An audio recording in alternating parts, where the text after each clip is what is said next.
بسم اللہ الرحمن الرحیم۔ آئیے ہم سب یہ باتیں جاننے کی کوشش کرتے ہیں کہ رات میں سوتے وقت آیت الکرسی پڑھنے کا کیا فائدہ ہے۔ حضرت ابو ہریرہ رضی اللہ عنہ بیان کرتے ہیں کہ رسول اللہ صلی اللہ علیہ وسلم نے مجھے صدقہ کے مال کے پاس اس کی حفاظت کے لیے مقرر فرمایا، یعنی صدقہ کا جو مال و دولت ہوتا ہے اس کی حفاظت کرنا تاکہ اسے کوئی چوری نہ کرے۔ رات میں نے ایک شخص کو دیکھا کہ وہ آیا اور اس میں سے کھجور نکالنے لگا۔ میں نے اسے پکڑ لیا اور کہا کہ تم ایسا کیوں کر رہے ہو؟ تو وہ کہنے لگا میں غریب ہوں، محتاج ہوں، میرے بال بچے ہیں، مجھے چھوڑ دو، میں دوبارہ نہیں آؤں گا۔ حضرت ابو ہریرہ رضی اللہ عنہ فرماتے ہیں کہ مجھے رحم آ گیا، میں نے اسے جانے دیا۔ صبح میں فجر کی نماز کے بعد اللہ کے نبی نے فرمایا کہ ابو ہریرہ تمہارے قیدی کا کیا بنا، یعنی تمہارا قیدی کیسا تھا؟ حضرت ابو ہریرہ رضی اللہ عنہ فرماتے ہیں کہ اللہ کے نبی، وہ کہنے لگا میں غریب ہوں، محتاج ہوں، مجھے تھوڑا سا لے جانے دو، میں دوبارہ نہیں آؤں گا۔ تو میں نے اسے چھوڑ دیا۔ نبی صلی اللہ علیہ وسلم نے فرمایا وہ جھوٹا تھا، وہ دوبارہ آئے گا۔ دوسرے دن پھر اسی طرح رات میں وہ آیا اور صدقہ کے مال سے کچھ کھجوریں لے کر جانے لگا۔ حضرت ابو ہریرہ رضی اللہ عنہ دوبارہ اسے پکڑ لیتے ہیں اور کہتے ہیں کہ تم پھر آ گئے ہو۔ پھر وہ کہنے لگا مجھے چھوڑ دو، میں غریب ہوں، لاچار ہوں، میرے بال بچے ہیں، اسے کھلانا، وہ سب بھوکے ہیں، اس لیے مجھے جانے دو۔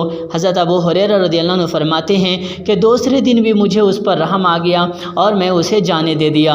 دوسرے دن فجر کی نماز کے بعد اللہ کے نبی نے فرمایا کہ ابو ہریرہ تمہارے قیدی کا کیا بنا؟ تو میں نے کہا کہ اللہ کے نبی وہ وعدہ کر کے گیا ہے کہ دوبارہ نہیں آئے گا۔ پھر اسی طرح سے کہہ رہا تھا میں غریب ہوں، محتاج ہوں، مجھے رحم آ گیا۔ اللہ کے نبی فرماتے ہیں وہ جھوٹا ہے، وہ پھر آئے گا۔ تیسرے دن وہ شخص پھر رات میں آتا ہے اور اسی طرح سے کھجوریں نکالنے لگتا ہے کہ حضرت ابو ہریرہ رضی اللہ عنہ پکڑتے ہیں اور کہتے ہیں کہ آج میں تجھے ضرور رسول اللہ صلی اللہ علیہ وسلم کی خدمت میں لے جاؤں گا، کیونکہ میں تجھے 2 دن معاف کر دیا ہوں، تیسرا دن تو پھر آ گیا ہے۔ وہ کہنے لگا دیکھو میں تجھے کچھ دین کی باتیں بتا دیتا ہوں جو تمہارے لیے بہت فائدہ مند ہے۔ اگر تو وہ چیز پڑھ لے گا تو پوری رات ایک فرشتہ تیری حفاظت کرے گا اور شیطان کے شر و فساد سے، وسوسے سے تو صبح تک محفوظ رہے گا، حفاظت میں رہے گا۔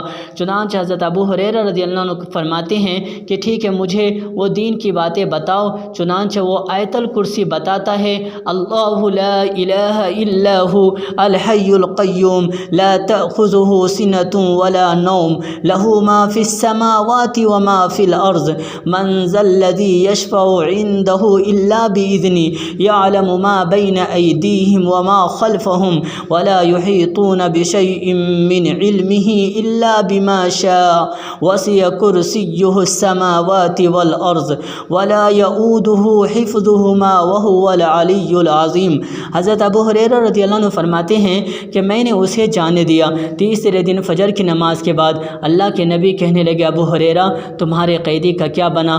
اللہ کے نبی سے حضرت ابو ہریرہ رضی اللہ عنہ فرماتے ہیں کہ اللہ کے نبی وہ تیسری بھی رات میں آیا تھا اور لے جانے لگا چوری کر کے، تو میں نے اسے پکڑ لیا اور کہا کہ میں رسول اللہ صلی اللہ علیہ وسلم کی خدمت میں تجھے لے جاؤں گا۔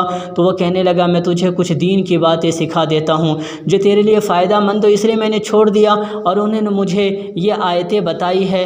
تو اللہ کے نبی فرماتے ہیں کہ اس نے صحیح کہا ہے، اس نے صحیح کہا ہے۔ ابو ہریرہ تم جانتے ہو 3 دن تمہاری جو ملاقات کسی سے ہوتی رہی اجنبی انسان سے، وہ کون تھا؟ ابو ہریرہ رضی اللہ عنہ فرماتے نہیں اللہ کے نبی۔ تو نبی صلی اللہ علیہ وسلم نے فرمایا وہ شیطان تھا، لیکن سچ بات بتا کے گیا ہے کہ اگر رات میں سوتے وقت آیت الکرسی پڑھ لے تو شیطان سے بھی حفاظت ہوگی، ایک فرشتہ پوری رات آپ کی حفاظت کریں گے۔ کتاب دیکھیے صحیح بخاری۔ آپ حضرات کا بہت بہت شکریہ کہ آپ حضرات نے اس ویڈیو کو پورا دیکھا ہے۔